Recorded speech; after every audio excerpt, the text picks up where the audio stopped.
para a exposição do nosso texto. O evangelho que Marcos registrou no capítulo 16, por gentileza.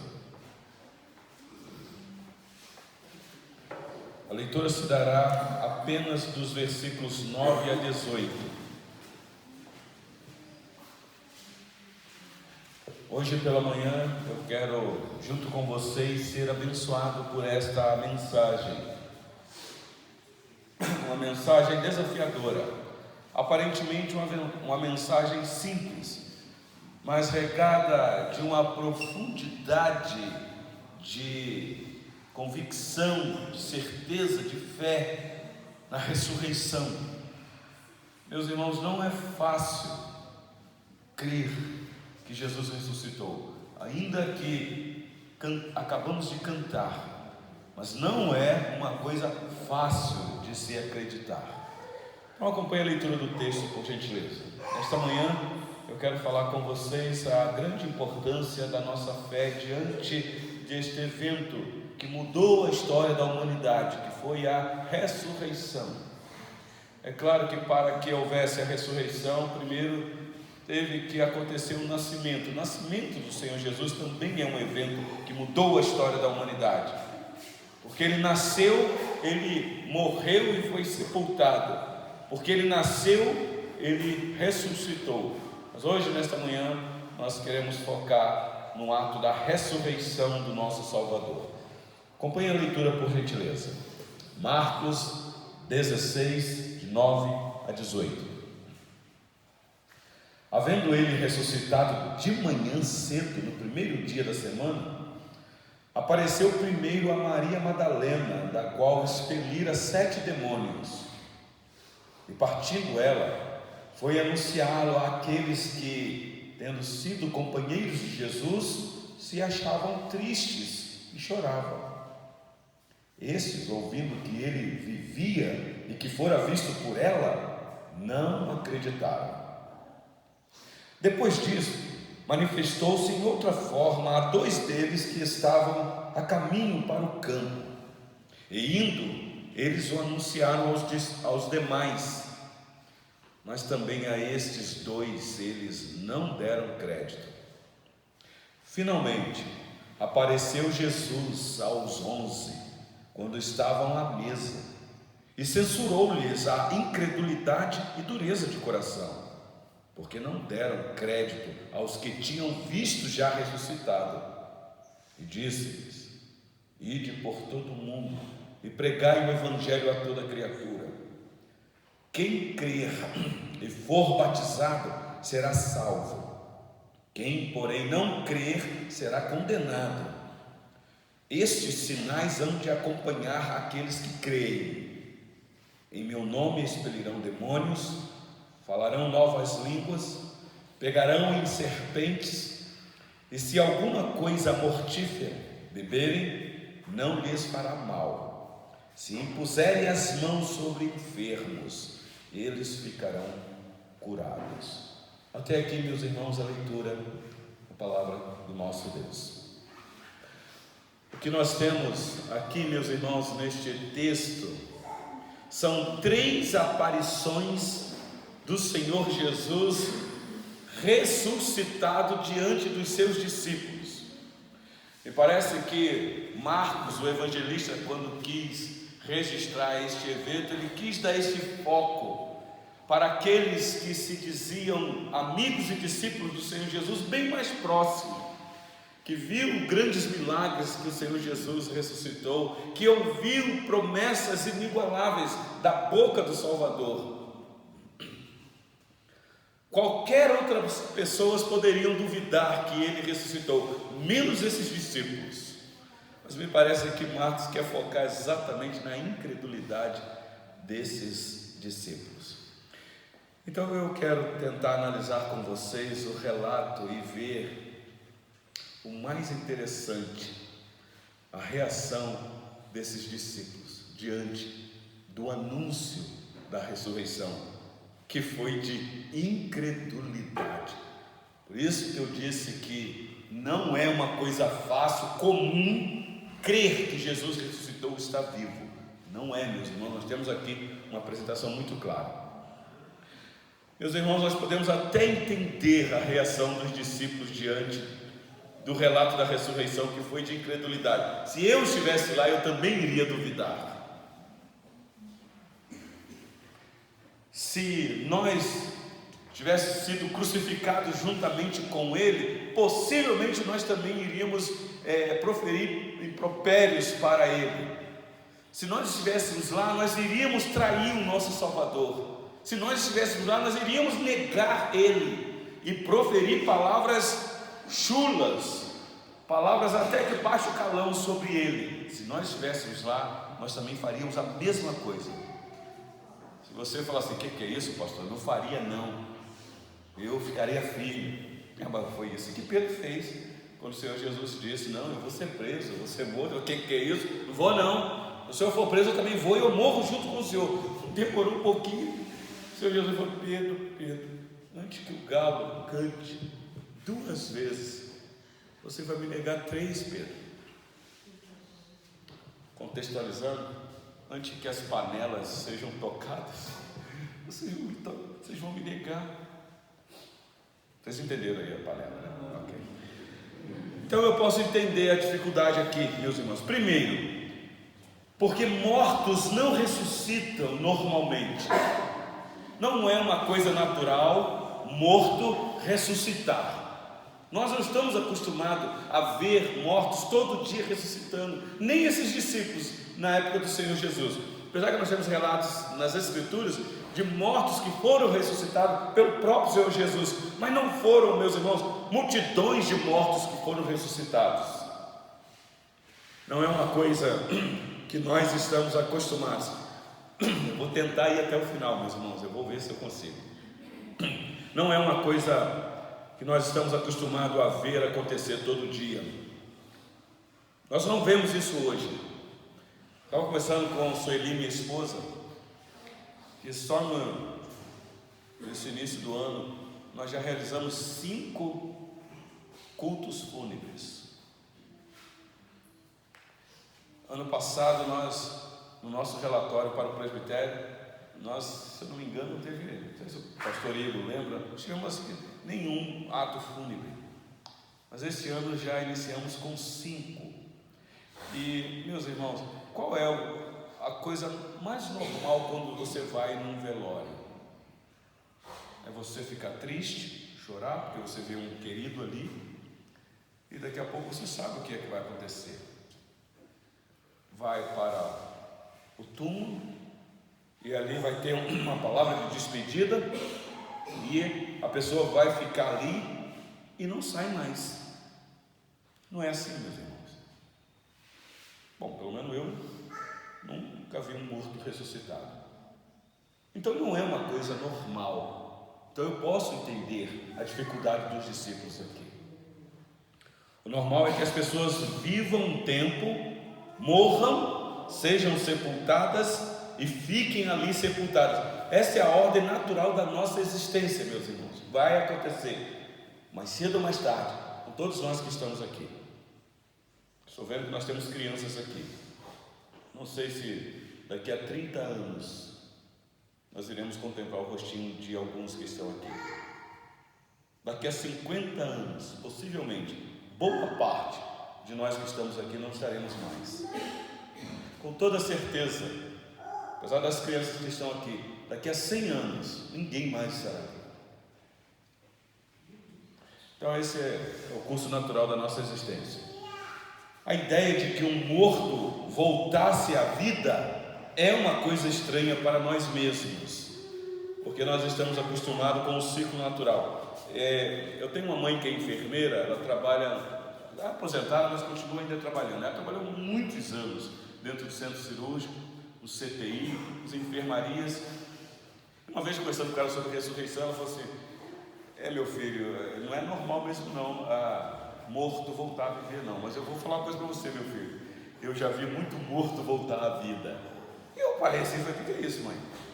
Bom, quem trabalha na área da saúde aqui sabe muito bem disso. Às vezes a pessoa dá uma parada cardíaca, e aí aquele desespero dos médicos, com os paramédicos, os enfermeiros, aí pega aquele aparelho, desce, desfibrilador, dá um choque na pessoa. Mas quando a pessoa tinha morrido mesmo, de repente naquele segundo a pessoa volta, ressuscitou.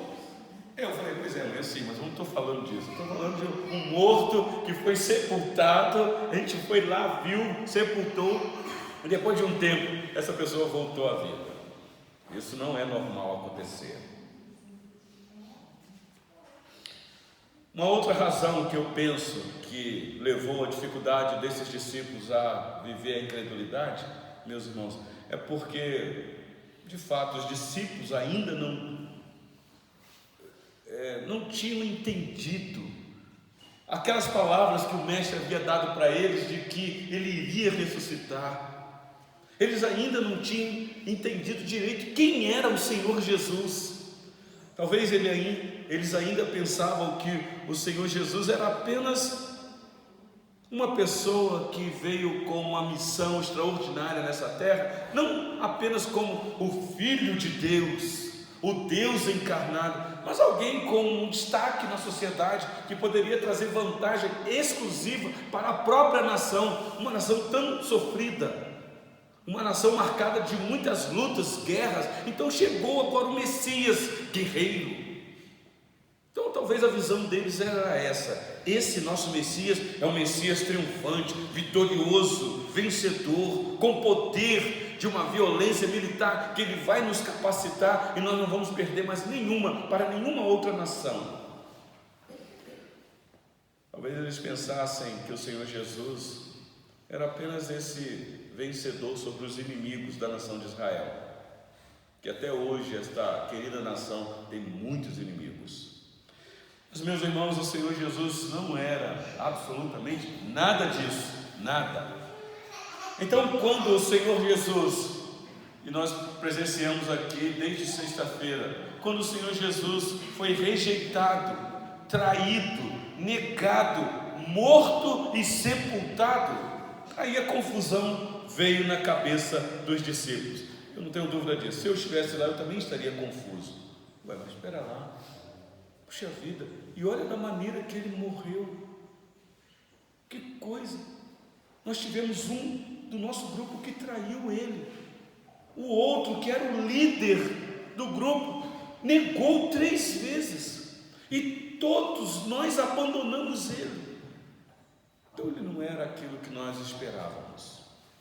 Meus irmãos, é claro que essas reações que nós estamos tentando explicar aqui é a reação da incredulidade deles.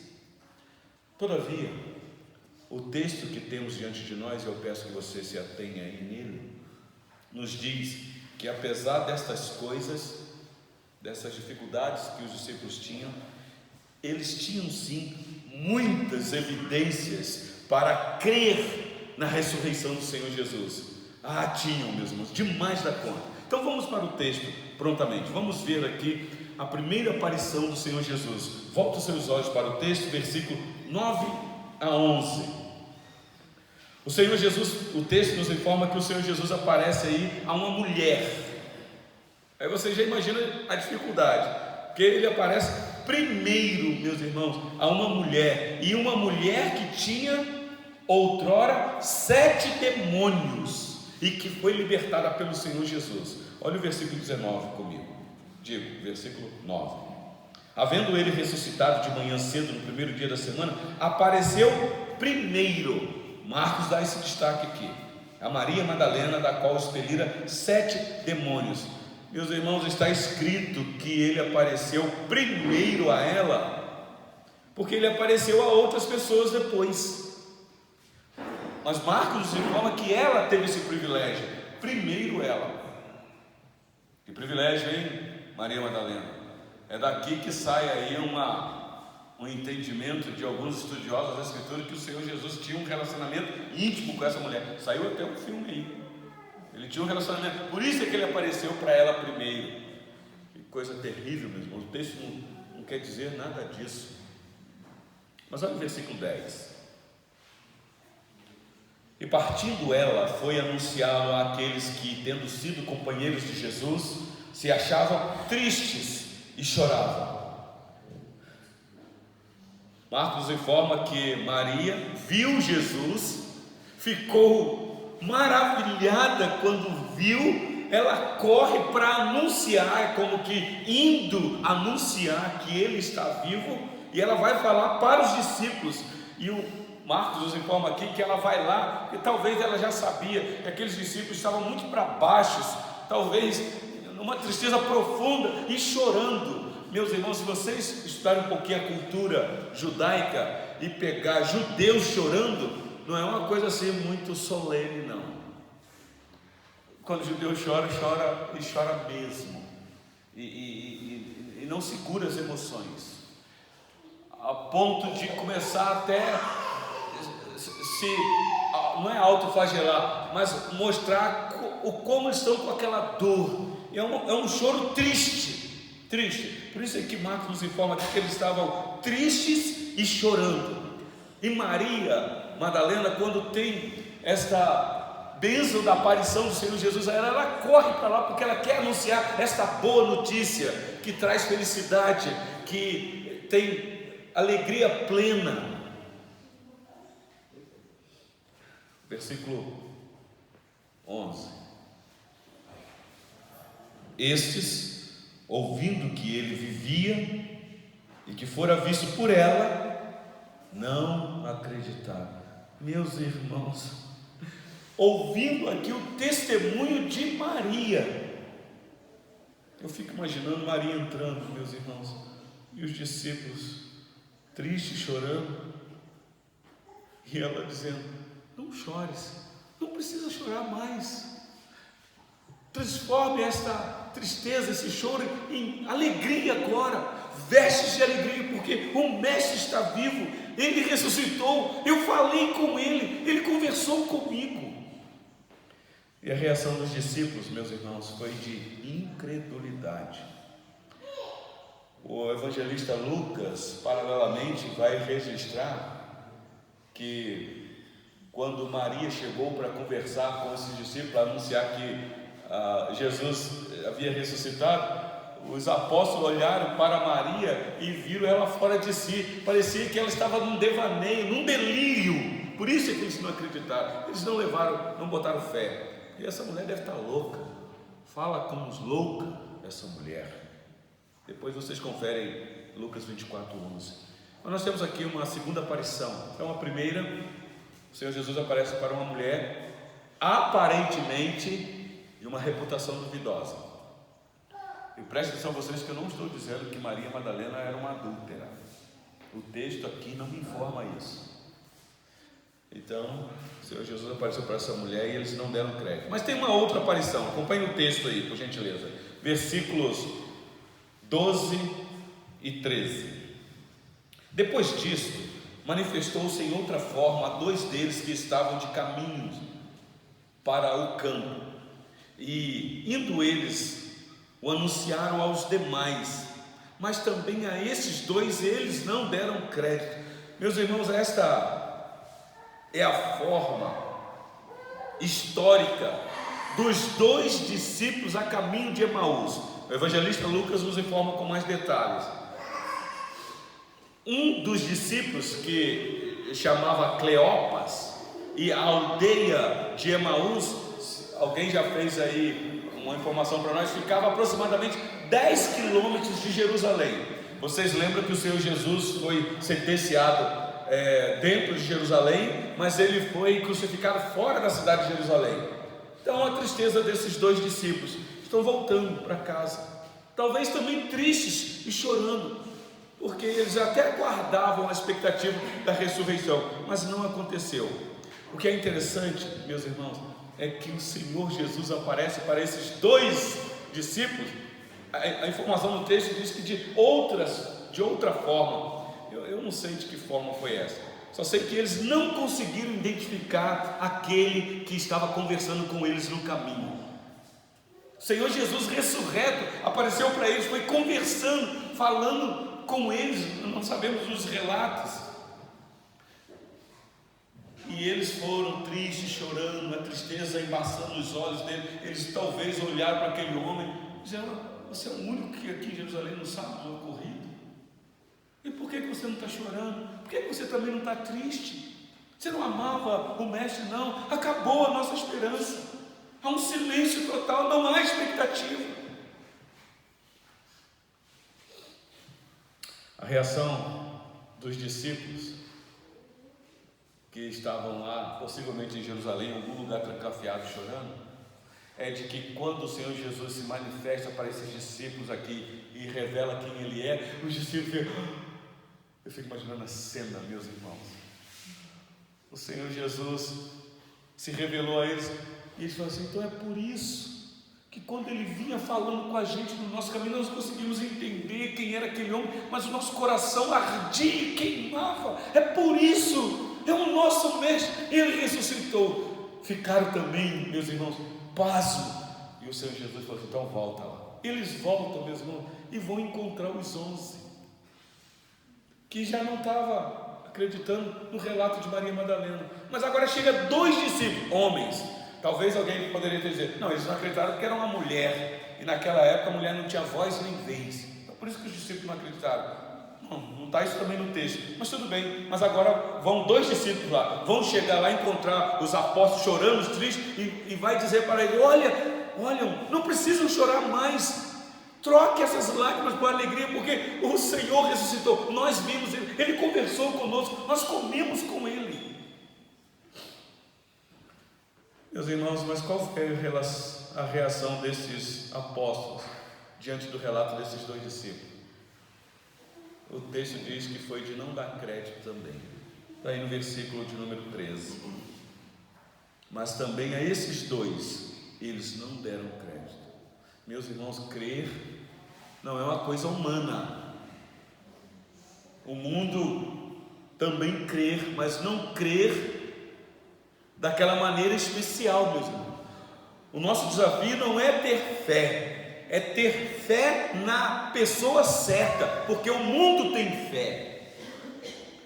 Mas vamos para a terceira aparição do Senhor Jesus. Então, a primeira aparição a uma mulher, ela fica deslumbrada, mas ela vai para anunciar e não dão crédito à mensagem que ela anuncia.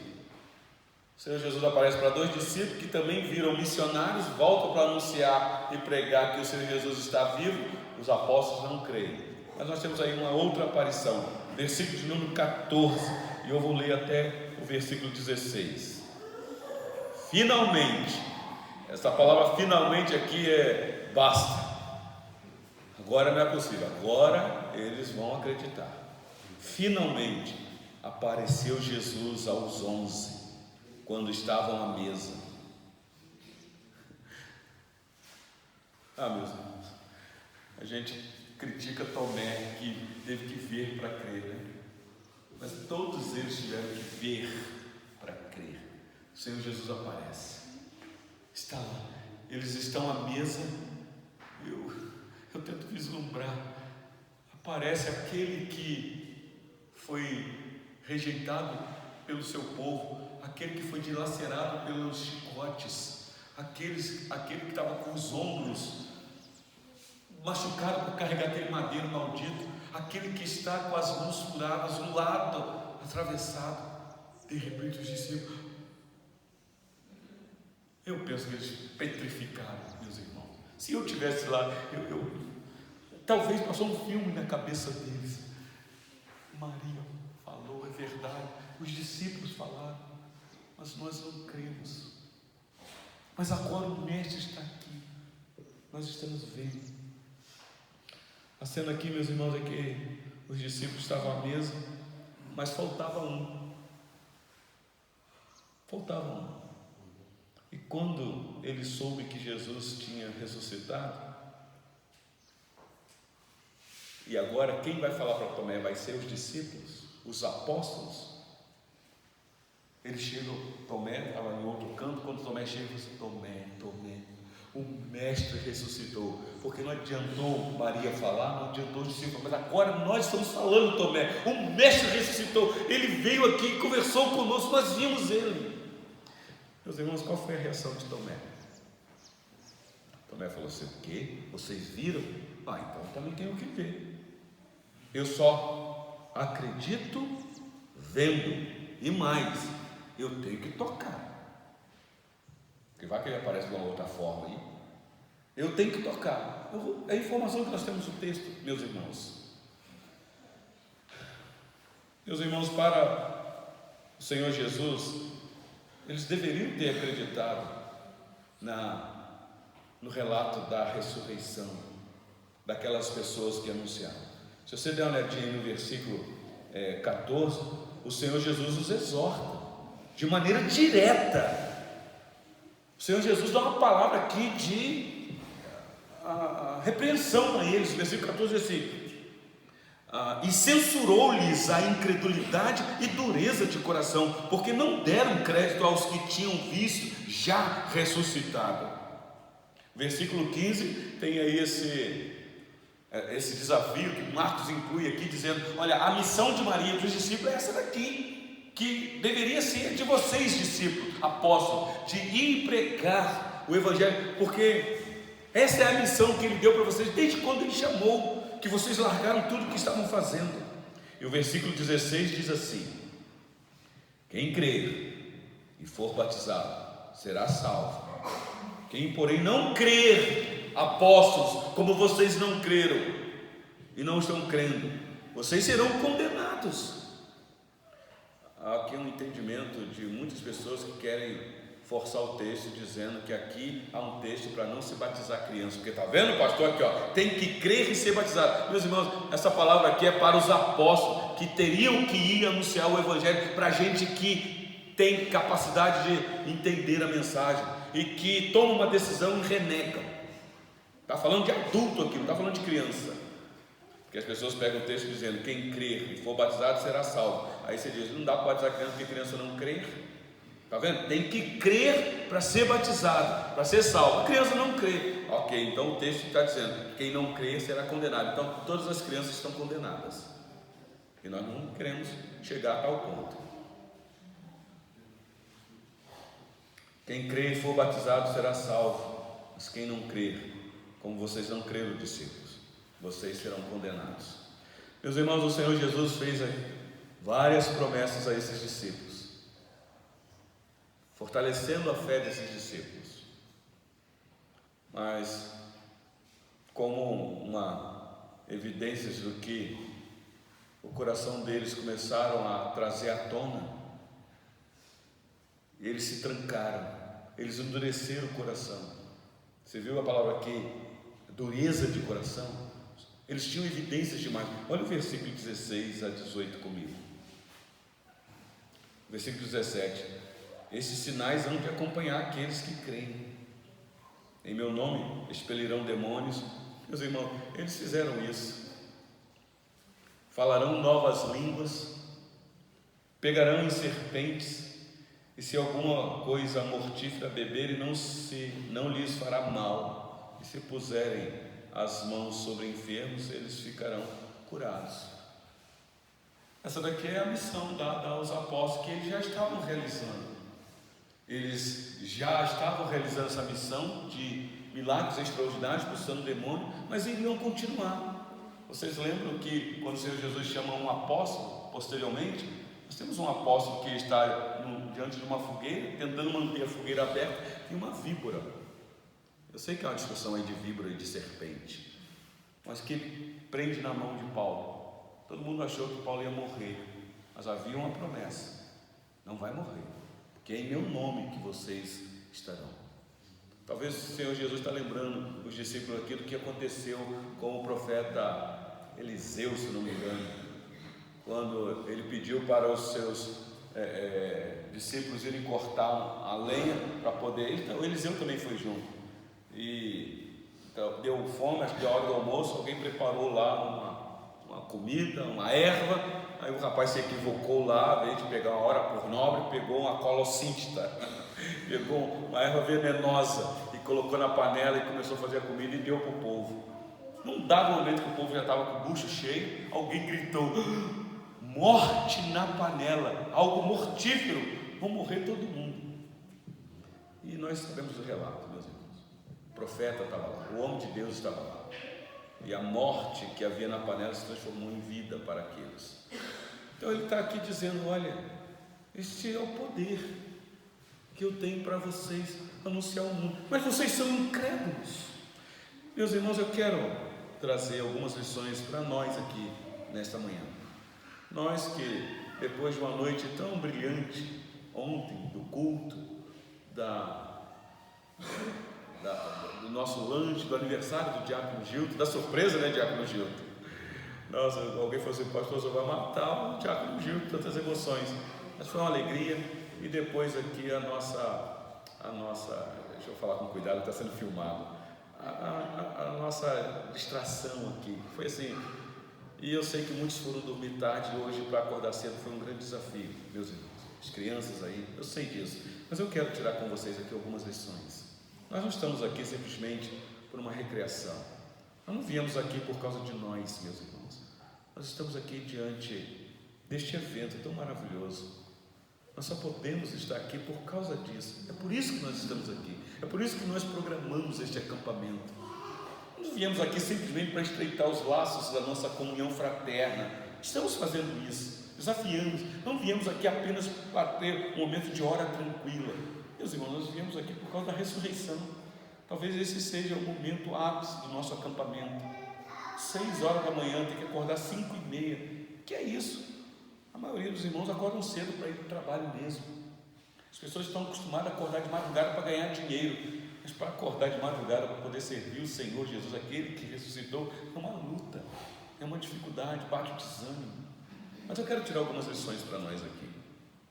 Primeiro, meus irmãos, quando eu leio uma passagem como esta, eu me convenço mais ainda de que quem escreveu este evangelho não estava querendo enganar ninguém, porque é uma crítica aí hoje dizendo, vocês os crentes não tem massa cefálica, vocês acreditam neste livro? Isso é papel, isso foi escrito por homens, isso é para enganar vocês, para manipular vocês. Meus irmãos, toda vez que eu leio um relato desse aqui, eu vejo que a Bíblia não quer enganar ninguém, ela quer falar a verdade, porque o normal seria o seguinte, se a Bíblia quer nos enganar, ela ia dizer mais ou menos assim, olha, o Senhor Jesus começou o ministério dele, reuniu um grupo, ele morreu como um derrotado, mas ele ressuscitou, e nós temos o relato de que os discípulos que andavam com ele, quando ele ressuscitou, ficou sabendo, os discípulos deram aleluia, glória a Deus, celebraram, começaram a cantar, acordaram cedinho para poder celebrar o nome dele, todo mundo acreditou. O normal seria isso, meus irmãos, para poder convencer a gente de que Jesus está vivo. Mas, meus irmãos, o que é que nós temos nas Escrituras? Está mostrando para ele dizendo, olha, os apóstolos que nós temos a doutrina do Senhor Jesus fundamentada por eles, temos informação aqui que eles foram os primeiros a duvidarem. Vocês já pararam para pensar nisso? Os primeiros discípulos que deveriam ser exemplo para nós, que as Escrituras deveriam mostrar para nós homens de exemplos de fé, como temos na galeria dos heróis da fé. Nós temos homens fracassados, homens que duvidaram do Senhor Jesus quando receberam a notícia da ressurreição. Eles não creram, assim como os fariseus não acreditavam que Jesus era o Messias, o Filho de Deus, assim como os saduceus também não acreditavam. Meus irmãos, fé é um desafio, não é uma coisa fácil. Por isso que a crítica já foi feita. Nós estamos vivendo uma época do ateísmo prático. Dissemos que temos fé, que acreditamos, mas não vivemos. Nós não vivemos. A nossa prática de fé é como se o nosso Salvador não tivesse ressuscitado. Porque se nós tivéssemos fé de fato que Ele ressuscitou, a nossa vida seria outra. E mais, a nossa fé seria outra. Meus irmãos, qual a diferença que a nossa fé tem feito no mundo? Cadê aqueles que estão transtornando o mundo por causa da sua fé? Cadê?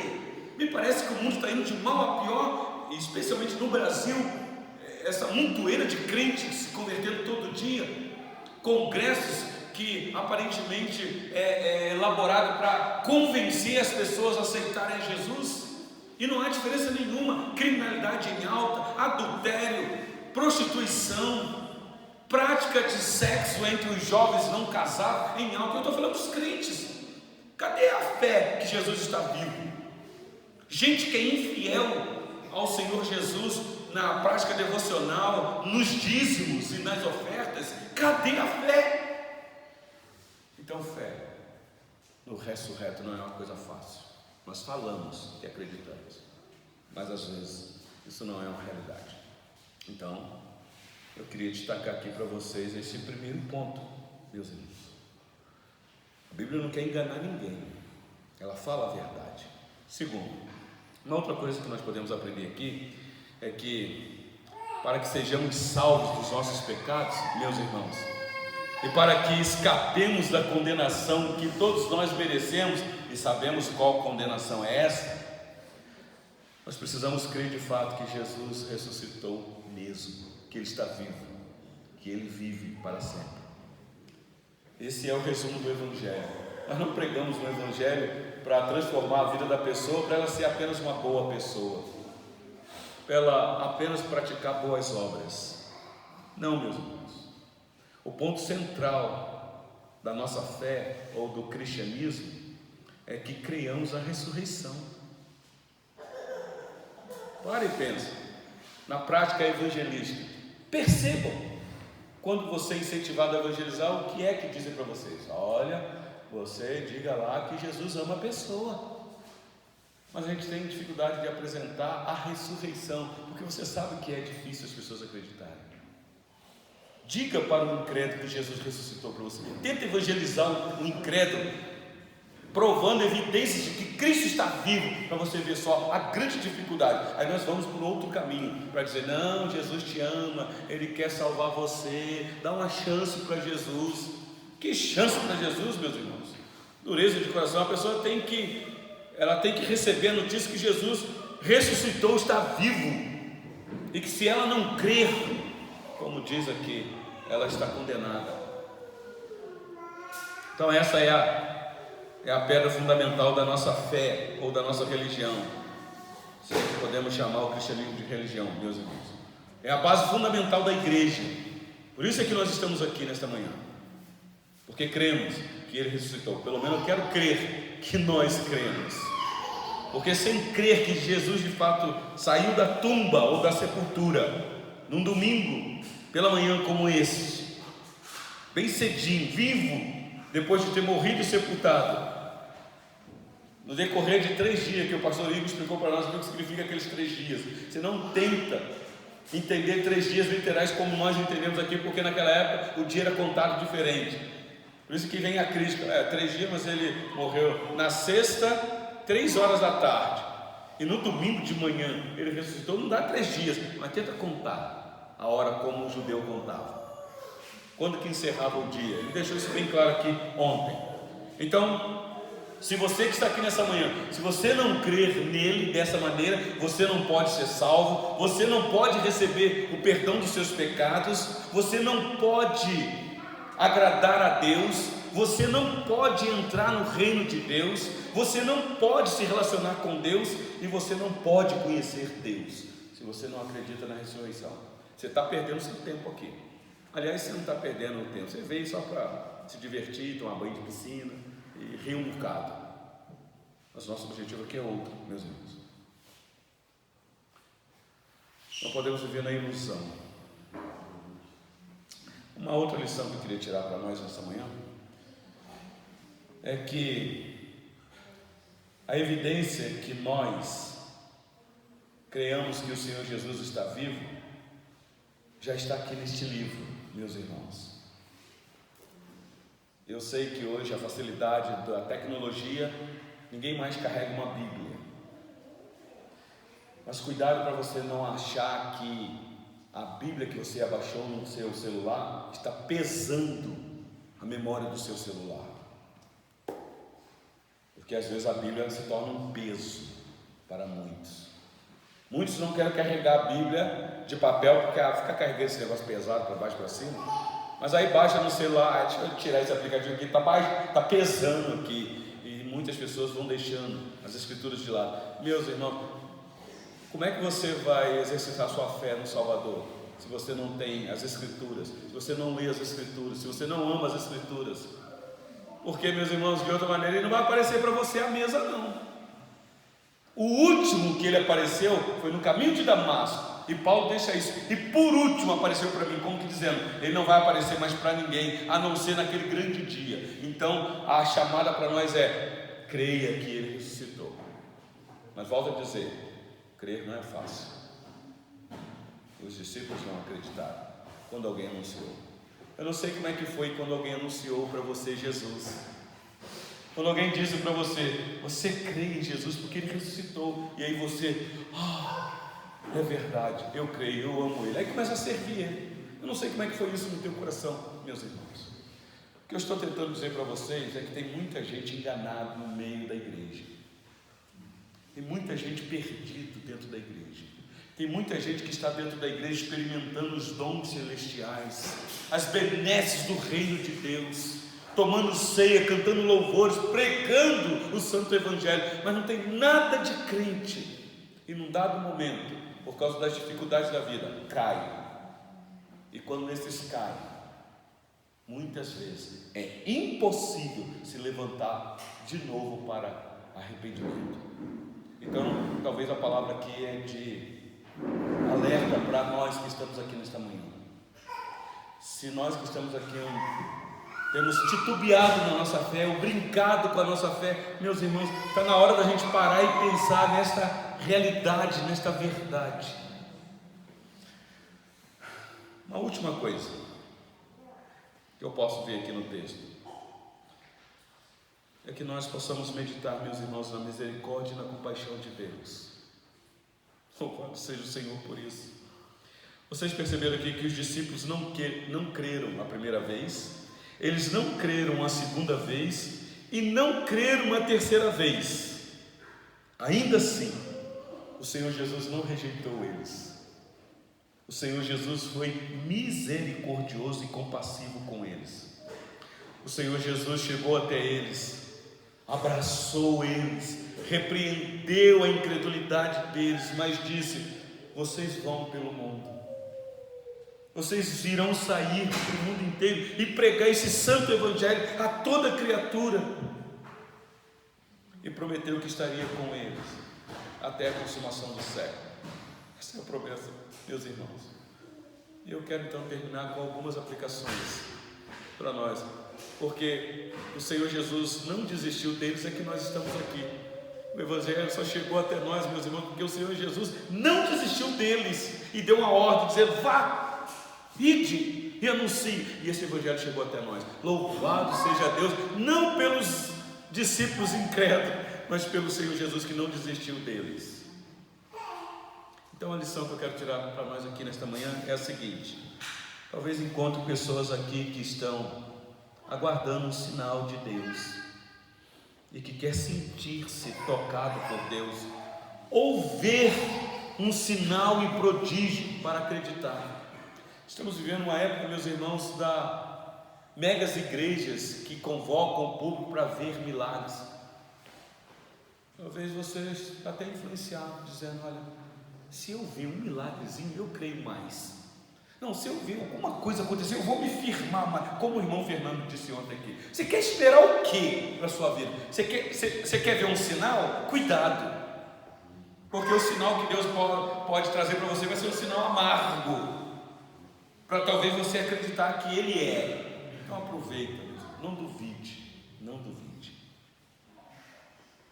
Segunda lição: eu sei que existem pessoas que ficam buscando apoio material para a fé. Eu muitas vezes fazia isso. Vou dar alguns exemplos. Aí uma dificuldade hoje de se colocar copo d'água em cima da televisão, porque as televisões ficaram fininhas. Antes dava para colocar, agora tem que colocar do lado lá. Não, eu tenho fé, mas eu vou beber a água, porque eu sei que essa água vai trazer um benefício. Não, eu tenho fé, mas eu vou participar lá porque eu quero pegar a rosa ungida e eu vou levar lá para casa, porque todos os males que estão dentro da minha casa vai ficar sobre a rosa e a rosa vai murchar.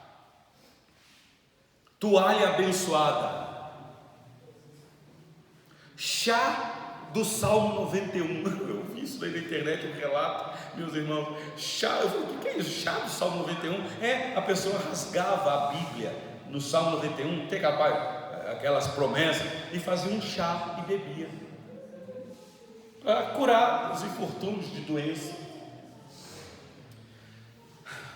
Santuário no monte, né? Tem que ir lá para o monte para buscar. Eu tenho fé, mas eu preciso do monte.